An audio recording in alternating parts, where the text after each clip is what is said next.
আপুনি জানেনে নিয়মীয়াকৈ পুৰৈ শাক খালে স্বাস্থ্যৰ বহু উপকাৰ পোৱা যায়। ই কেৱল শৰীৰৰ আইৰণৰ অভাৱ পূৰণ কৰাই নহয়, হৃদযন্ত্ৰ আৰু মগজু দুয়োটাকে সুস্থ কৰি ৰাখে।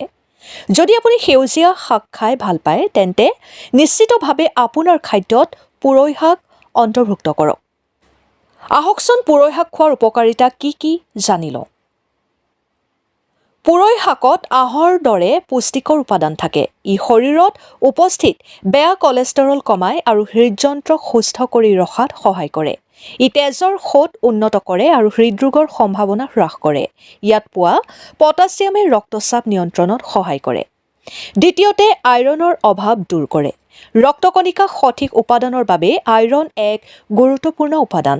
আইৰণৰ অভাৱত হিমোগ্লোবিন উৎপাদনত ক্ষতি হ'ব পাৰে, যাৰ বাবে কোনোবা ৰক্তহীনতাৰ বলি হ'ব পাৰে।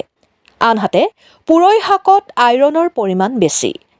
ইয়াক সেৱন কৰিলে কেৱল আইৰণৰ অভাৱ পূৰণ হোৱাই নহয়, ৰক্তহীনতাৰ দৰে ৰোগৰ পৰাও নিজকে ৰক্ষা কৰিব পাৰি। পুৰৈ শাকত প্ৰচুৰ পৰিমাণে মেগনেছিয়াম আৰু কেলছিয়াম থাকে। এই দুয়োটা পুষ্টিকৰ উপাদান হাড়ৰ বাবে প্ৰয়োজনীয়। এনে পৰিস্থিতিত নিয়মিতভাৱে সেৱন কৰিলে হাড়ৰ লগত জড়িত সমস্যাৰ পৰা মুক্তি পাব পাৰি। ইয়াৰ উপৰিও ই ভিটামিন চিৰ এটা প্ৰধান উৎস, যিটো ৰোগ প্ৰতিৰোধৰ ক্ষমতা শক্তিশালী কৰাৰ বাবে অতি গুৰুত্বপূৰ্ণ।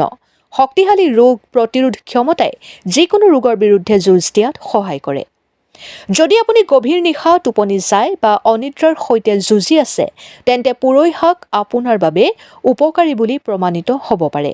পুৰৈ শাকত টোপনি ভাল কৰাৰ সম্ভাৱনা আছে, কাৰণ ইয়াত মেগনেছিয়াম আৰু জিংক দুয়োটা প্ৰচুৰ পৰিমাণে থাকে। News desk report, Assam tech টক্স।